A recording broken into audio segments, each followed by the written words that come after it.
día de hoy vamos a ver lo que son manifestaciones clínicas, de qué se trata su fisiopatología, el diagnóstico y el tratamiento, ¿no?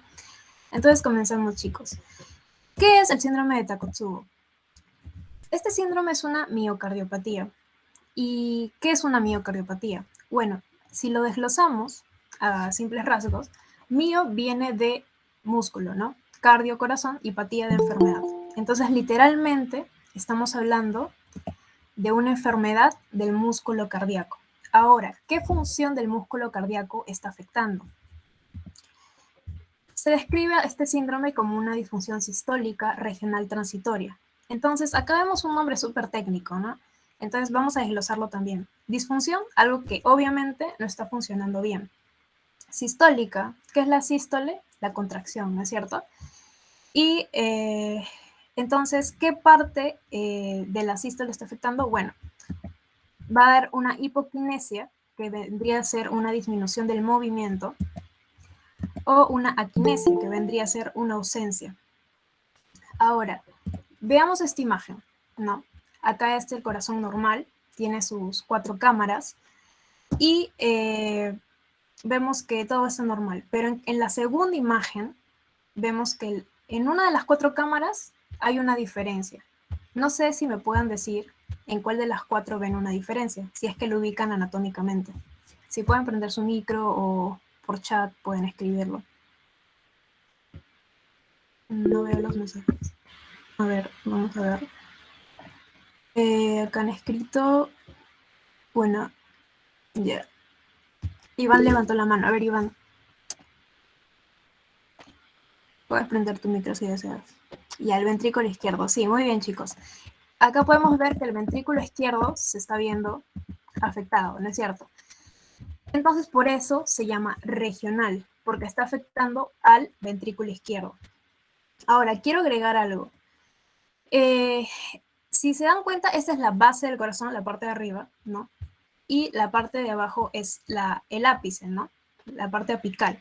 Entonces, esta hipoquinesia y equinesia solo se va a dar en esta parte apical, no en la parte basal. En la parte basal va a ser una normoquinesia, o sea, va a estar normal la contracción, o va a haber una hiperquinesia que va a estar aumentada. Esa es una diferencia entre la función sistólica en el corazón de un síndrome con Takotsubo. ¿Ok? ¿Y por qué transitoria?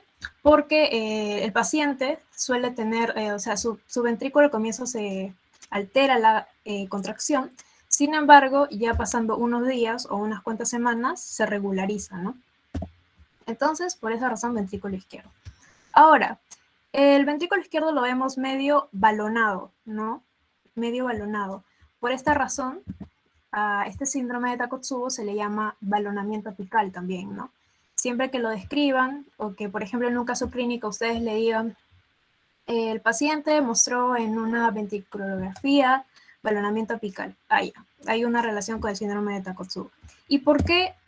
Ahora vamos a ir a historia para saber un poco por qué se llama Takotsubo, ¿no? En Japón se escribió por primera vez en el año 1990 al Takotsubo.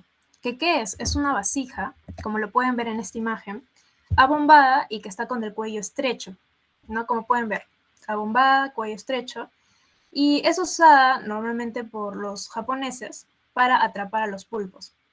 Y ahora miren, esta imagen es de una ventriculografía y si se dan cuenta es muy parecida a esta vasija que están viendo acá.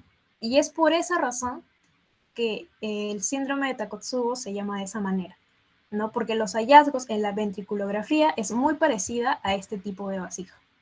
¿Ok? Ahora hablemos de la epidemiología y la etiología. Si nos centramos en lo que es el sexo, se va a ver mayores casos en mujeres que en varones. Aproximadamente hay una relación de 9:1 y especialmente va a ser en mujeres posmenopáusicas.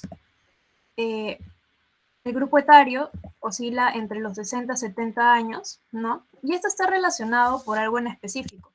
Sucede que en una edad avanzada los estrógenos suelen disminuir.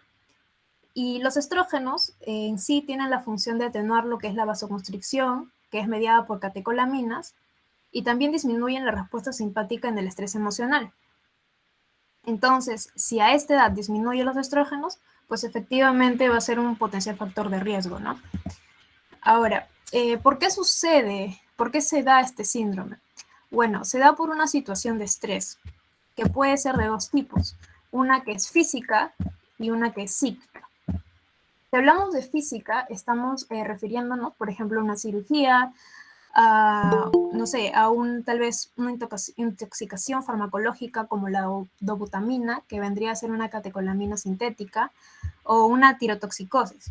Y si hablamos de psíquica, que es la más común que ustedes van a ver en casos clínicos, por ejemplo, si es que les viene tal vez en algún examen, incluso en el ENAM también ha habido una pregunta sobre esto, suele ser, por ejemplo, situaciones emocionales fuertes, por ejemplo, alguna muerte o enfermedad de un familiar, algún tipo de mala noticia, ruptura amorosa, ¿no? Y también, y no solo emociones negativas, o sea, no solo emociones que te causen tristeza, sino cualquier tipo de emoción fuerte, como por ejemplo una que te cause una tremenda felicidad, como una fiesta sorpresa o algo por el estilo, ¿no? Entonces, estos dos tipos de situaciones pueden generar el síndrome de Takotsubo. Por esta razón, también se le conoce como una miocardiopatía por estrés, ¿no? Si se dan cuenta, ya estamos viendo varios nombres que le dan a esa patología, ¿no? Primero, miocardiopatía de Takotsubo, ¿no? Después el balonamiento apical y la miocardiopatía por estrés. Ah, y claro, el síndrome del corazón roto. Pero también hay otros factores de riesgo, como el antecedente de una enfermedad psiquiátrica. Se ha visto que muchos pacientes con, por ejemplo, ansiedad, demencia, delirium, han presentado el síndrome de Takotsubo. Y esto se relaciona por el hecho de que el paciente está sometido a un constante estrés psicológico, ¿no? Imagínense, un paciente ansioso que siempre está pensando, siempre va a estar sometido a estrés, ¿no? Un estrés crónico. Entonces, esto hace que ante un estrés agudo, o sea, una situación, por ejemplo, emocional, desencadene rápidamente este síndrome, ¿no? Ahora, en factores genéticos también se ha habido relacionado. ¿Por qué? Porque ha habido familiares que también han tenido, ¿no? Un familiar tuvo y también causó en el hijo o en el hermano, ¿no? El síndrome de Takotsubo. Ahora, hablemos de la fisiopatología. Si bien es cierto, no hay una fisiopatología conocida, ¿no? O sea, lo que hay son teorías. Y la más acertada es la de las catecolaminas, que lo vamos a ver ahorita. Para eso hay que recordar un poco fisiología, ¿no? Hay que recordar el sistema nervioso, que se divide obviamente en sistema nervioso central, sistema nervioso periférico, el autónomo, el somático, y este autónomo en simpático parasimpático, ¿no? Recuerden que el simpático siempre está en momentos de huida, estrés, y el parasimpático lo que es reposo, digestión, ¿no? Entonces, solo centrémonos en el simpático en este caso, que es el de estrés, no el de huida. Siempre que hablemos de simpático, tenemos que acordarnos de las catecolaminas, que en el corazón tienen un efecto, que es aumentar la frecuencia cardíaca, es decir, un efecto cronotrópico positivo, o una fuerza de contracción aumentada, que es el efecto inotrópico positivo, ¿no? Entonces, ¿qué va a suceder en el síndrome de Takotsubo? Va a haber un exceso de catecolaminas que van a causar una disfunción o espasmo microvascular y consecuentemente el aturdimiento miocárdico. ¿Qué es el aturdimiento miocárdico? Bueno, una ausencia, y lo voy a escribir para poder explicarles algo, una disminución o ausencia de la contracción, ¿no? Que es lo que estábamos viendo al comienzo. Ahora, los que están atentos, algunos se preguntarán, a ver, güera, o sea, me estás diciendo que en esta enfermedad hay un exceso de catecolaminas, ok, pero también me acabas de explicar que las catecolaminas tienen la función de aumentar la contracción. Entonces, ¿por qué acá tú dices que disminuye la contracción? ¿No? Parece contradictorio, ¿no? Ya, lo que sucede es que, miren, ese es el corazón. Sorry si dibujo un poco feo. Y pasa que en la parte apical, ¿ok? Hay varios receptores adrenérgicos, especialmente beta, ¿no? Beta adrenérgicos. Y estos receptores van a ser bastante sensibles a cualquier tipo de elevación de catecolaminas, ¿no? ¿Qué va a pasar? Que va a haber como que una forma defensiva, se van a inactivar, ¿no? Entonces lo que va a causar es prácticamente causar un efecto inotrópico negativo, ¿no? En vez de que sea inotrópico positivo, va a ser inotrópico negativo, por el hecho de que son más sensibles, ¿no? Es como que justo hay un exceso de catecolaminas y estos receptores dicen, no, no, no, el corazón va a contraerse mucho, hay que disminuir nuestra función. Y por eso es que provoca lo que es la hipoquinesia, ¿no? La disminución de la contracción. Es algo paradójico, sí, pero recuerden que esto solo es en la parte basal y justo está la explicación también de lo que le acabo de decir, de que es porque hay una mayor cantidad de receptores adrenérgicos, ¿no? Porque en la parte basal sí hay una normoquinesia o una hiperquinesia, ¿no? Sí es normal la contracción. Solo en la parte apical es donde se ve esto. ¿Ok? Entonces aquí vemos el estrés emocional, lo que le estaba explicando en la anterior diapo, y el estrés físico, ¿no? Y acá viene a cobrar protagonismo también un eje neuroendocrino, que es el eje hipotalámico hipofisiario adrenal.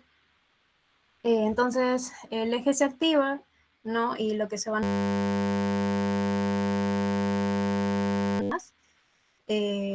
por esta tensión, ¿no? Que sea una respuesta de una tensión dada. Entonces, lo que va a suceder, como está este eje muy relacionado a lo que es la respuesta al estrés, a la respuesta emocional, ¿no? Va a liberar este tipo de catecolaminas y neuropéptidos, ¿no? Y va a causar lo mismo que les acabo de explicar acá, ¿no? La disfunción espasmo microvascular y el aturdimiento miocárdico, ¿no? Y finalmente lo que se le conoce como miocardiopatía por estrés, Takotsubo, síndrome del corazón roto, que es lo mismo, ¿sí? Ahora, ¿qué relación hay entre el COVID-19 y el Takotsubo, no? Bueno, hay dos tipos. Una de ellas es si te infectas de COVID, ¿ok?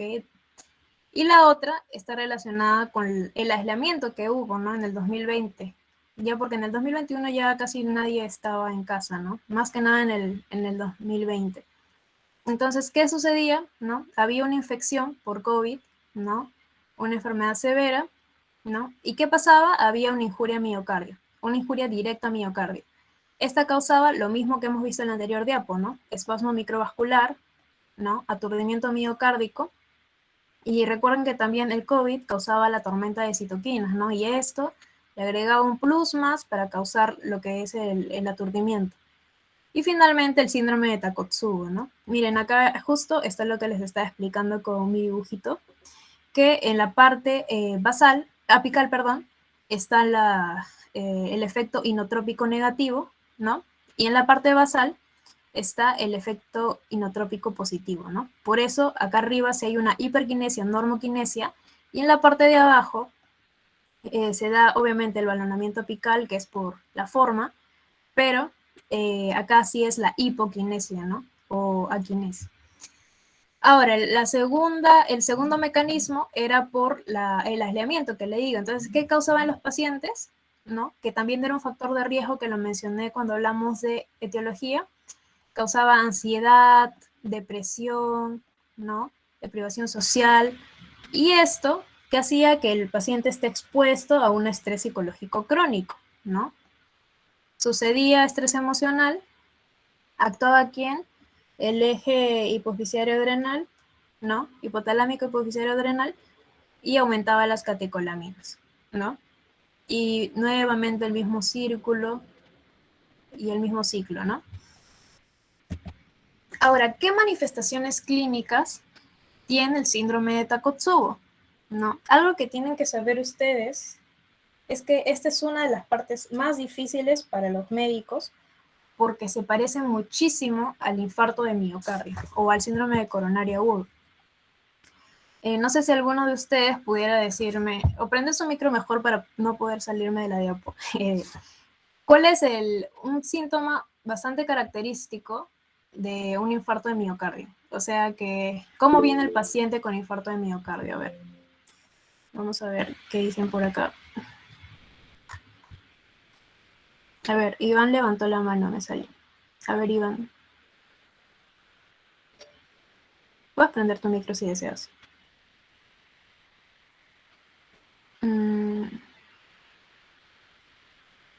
Dolor de pecho, ya. Sí. Disnea, dolor precordial. Sí, muy bien. Ok, listo. Entonces, sí, muy bien, chicos. El dolor de pecho, dolor precordial, es muy común en el infarto de miocardio, así mismo como disnea, también leí por ahí. Y sí, esos mismos síntomas, la misma sintomatología lo va a tener el síndrome de Takotsubo, ¿no? Va a tener un dolor retroesternal opresivo, ¿no? Va a tener disnea, incluso hasta puede llegar al paciente a desmayarse, ¿no? Síncope. O el cortejo vegetativo, que vendría a ser más que nada la sudoración difusa, ¿no? Todo eso. Y no solo puede venir así, sino también puede venir ya complicado. ¿Cuáles son las complicaciones? Puede venir con un edema agudo de pulmón, un shock cardiogénico, arritmias ventriculares o hasta un paro cardíaco, ¿no?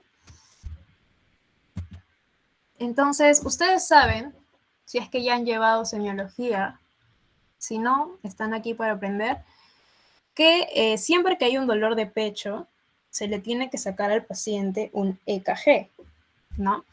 Entonces, miren aquí, para los que no saben leer EKG, así es, ¿no? El segmento ST es de esta manera. Este es el QRS y sale el segmento ST. Ya, y ahora miren esta diferencia. Hay un supradesnivel, ¿no? Ya no está para abajo, sino hay un supradesnivel. Entonces, lo que se va a ver es la elevación del ST, ¿ok? Del segmento ST. ¿Y cuál es la curiosidad de acá? Que también en el infarto de miocardio se eleva el segmento ST. Entonces, ¿cómo vamos a diferenciarlo? Primero, hay que seguir viendo qué otras cosas o hallazgos hay. También hay elevaciones súbitas en los biomarcadores cardíacos, ¿no? Como la troponina, la creatinquinasa, ¿no? Y también el péptido natriurético. Pero también en el infarto de miocardio pasa esto. Entonces, ¿cómo vamos a diferenciarlo? Se dice que, obviamente, a un paciente, si es que detectamos todo esto, se le suele hacer un cateterismo o, bueno, la geografía, ¿no? Y cuando hay un infarto de miocardio, ¿qué se suele encontrar? Una obstrucción en, en las arterias coronarias o en alguna de ellas, ¿no? Y eso es lo que causa obviamente la isquemia y todo eso. Sin embargo, en un síndrome de Takotsubo, comúnmente, no digo de que a todos los pacientes con Takotsubo nunca se les va a encontrar, puede ser que sí, incluso puede haber ruptura de placa y puede ser que se encuentre algo, pero comúnmente a los del Takotsubo no se le encuentra en la geografía una obstrucción, ¿no? No hay nada que obstruya esas arterias. Entonces, esa es una de las formas en que se puede diferenciar, ¿no? De ahí lo que es todo el diagnóstico clínico es muy, pero muy parecido, al igual que laboratorial y ecocardiográfico como electrocardiograma, ¿no? Para esto, se hizo en los pacientes también, ha creado un INTERTAC, que es el International Takotsubo Diagnostic Criteria, ¿ok? Y que son criterios para poder al paciente diagnosticarlo, ¿no? Uno de ellos era lo que hablábamos, ¿no? Que haya una disfunción, ¿no? Ventricular izquierda, transitoria, lo que hemos visto al comienzo, una hipoquinesia, una quinesia o una disinesia, que presenten el balonamiento apical, ¿no? O incluso también puede ser en el ventrículo medio, ¿no? Porque en segmentos, ¿ok?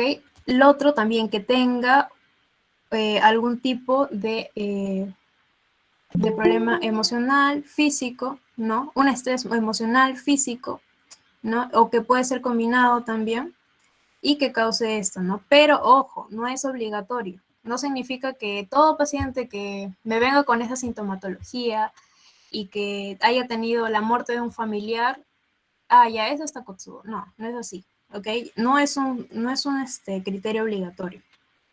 Pero sí es común ver eso, ¿no? Y como les digo, también en sus exámenes, si es que les preguntan, va a venir algo así. Otra de las cosas son también desórdenes neurológicos, como lo mencionaba, ¿no? Puede venir el paciente choqueado o puede venir con una hemorragia subparanoidea, ¿no? Algo que también tienen que saber es que el feocromocitoma también está relacionado con el Takotsubo. Otra de las cosas también, las anormalidades del electrocardiograma, ¿no? Ya hemos hablado del segmento ST, que hay una elevación.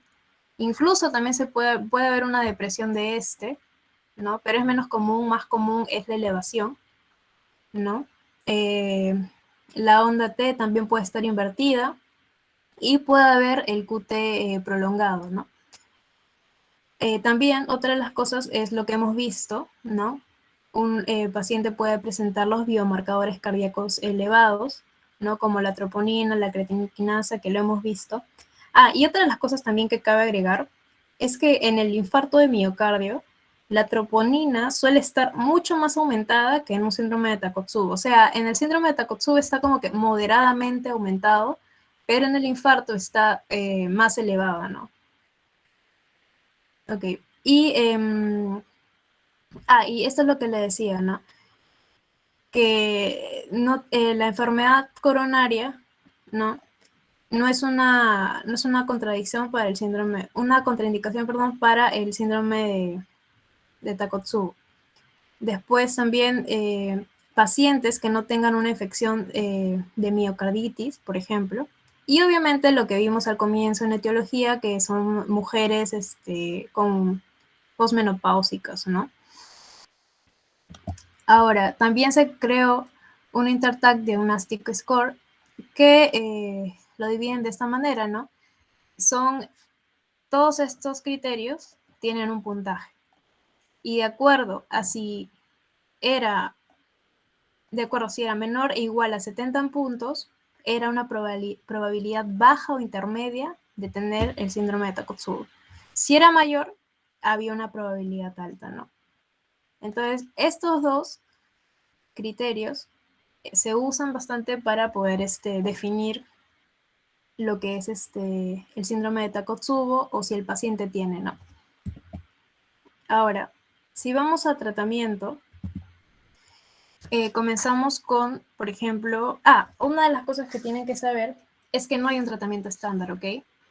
Básicamente se trata igual que el síndrome de coronario agudo, ¿no? Ya que inicialmente, como hemos visto, es indistinguible, ¿no? Entonces puede usarse los betabloqueadores que sirven para proteger más que nada la sensibilidad a las catecolaminas, porque como hemos dicho, en la parte apical suele haber, ¿no? Este es el corazón. En la parte apical suele haber muchos betabloqueadores, ¿no? Que son sensibles, ¿no? Entonces, para poder proteger esa sensibilidad que existe en la parte apical, se le da betabloqueadores. Después también pueden ser los YECAs, ¿no? O diuréticos, por ejemplo, si es que el paciente viene con una complicación, como por ejemplo un edema de pulmón, ¿no? En los beta bloqueadores, antes que me olvide mencionarlo, están los no selectivos, ¿no? Puede ser propanolol o el carvedilol también, ¿no? Recuérdense también de que hay que tener en cuenta, no le van a dar, por ejemplo, un propanolol a una paciente que viene con Takotsubo, pero es asmática, ¿no? Podría empeorar su cuadro. Entonces hay que tener cuidado con eso. Ahora, ¿qué pasa si el paciente viene con complicaciones como el shock cardiogénico, ¿no? Existen dos tipos, ¿no? El shock cardiogénico, que puede haber con obstrucción, perdón, acá era con, y uno sin obstrucción, ¿no? Si es sin obstrucción, se le puede dar inotrópicos, como por ejemplo el mirrinona, ¿no? Pero si es con obstrucción, no se da inotrópicos, ya que pueden empeorar el grado de obstrucción. Y también se le puede dar beta bloqueadores, ¿no? Que pueden mejorar lo que es la hemodinámica. y pueden resolver esa obstrucción que está viendo. Otra de las cosas, si por ejemplo el paciente no tolera estos beta bloqueadores, se le puede dar los agonistas alfa, ¿no? Que son la fenilefrina, por ejemplo. Pero hay que tener muchísimo cuidado porque este medicamento puede ser, o sea, si te pasas de la dosis puede ser muy perjudicial para el paciente. No, tiene que haber una precaución y un control estricto.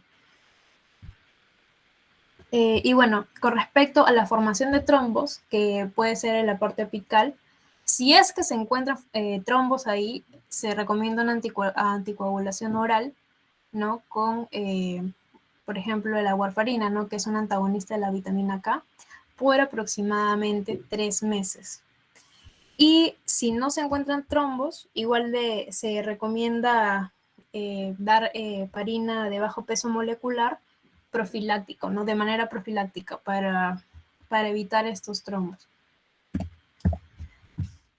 Okay. Con respecto al pronóstico, se dice que la recuperación suele ser completa y el pronóstico es bueno, con una tasa baja de recurrencia de aproximadamente del 5%. Antes se decía que el síndrome de Takotsubo era muy benigno, o sea que simplemente ya le daba a la paciente y se recuperaba rápido y listo, ¿no? Pero no, o sea, han habido estudios en los que incluso los pacientes han fallecido, ¿no? Entonces por eso tienen que estar en constante monitoreo, en constante observación, ¿sí? Eh, como dices, no es de larga duración, por eso se le llama transitoria, ¿no? La mayoría de personas suelen mejorar entre 1 a 4 semanas, pero obviamente, como menciono, hay excepciones. No todos van a tener el mismo cuadro, ¿no? Por eso, como digo, que se tiene que tener una monitorización. Ante esto, se recomienda la ecocardiografía a las 4 o 6 semanas del alta para poder documentar la normalización, ¿no? Es para poder tener al paciente en observación prácticamente y que, por ejemplo, no esté formando trombos, cómo está su ventrículo, si ya se regularizó, sigue de la misma manera con balonamiento apical y de esa manera, ¿no? Para esto también se creó el SCORE, ¿no? ¿Cuál es el score? Para ver si el paciente va a tener una buena evolución o una mala evolución, ¿no? Por ejemplo, si tenemos a los pacientes con desórdenes neurológicos, ¿no? Tiene 15 puntos, que es el mayor de todos, ¿no? También pacientes con problemas físicos, ¿no? Pacientes mayores de 70 años, ¿no? Si la presión está menor a 119 en admisión, si tiene tal vez una complicación como diabetes mellitus, ¿no? Si la fracción de eyección está menor o menor o igual a 45 en la admisión, si el paciente es varón, que es menos común, ¿no? Porque hemos dicho que es más común en mujeres, ¿no? O si también la frecuencia cardíaca es mayor de 94, ¿no?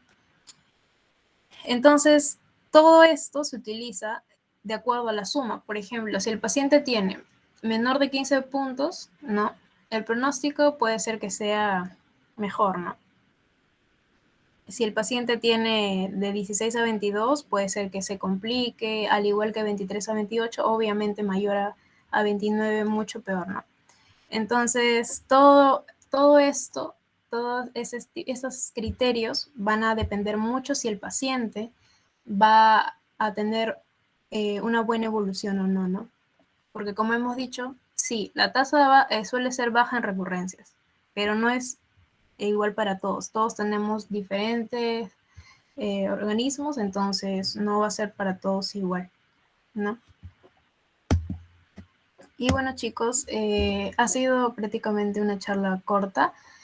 Les dejo aquí también mi cuenta de Instagram. Espero hayan aprendido. Si tienen preguntas, podemos hacerlas en este momento también. No sé si alguno de ustedes les haya quedado todo claro, o tal vez alguna parte que deseen que vuelva a explicar.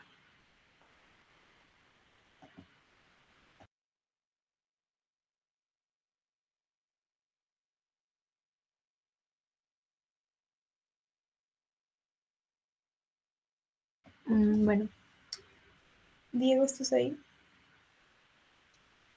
Soy Ciara, Ah, sí, sí. ahora vale.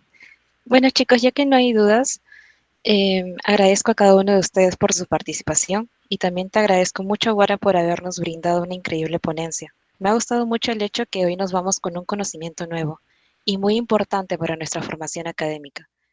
Así que nada, Guara, muchas gracias y esperamos poder verte en nuestras actividades realizadas tanto por Socien UCMP, ASIEM Andina y Socien DAC.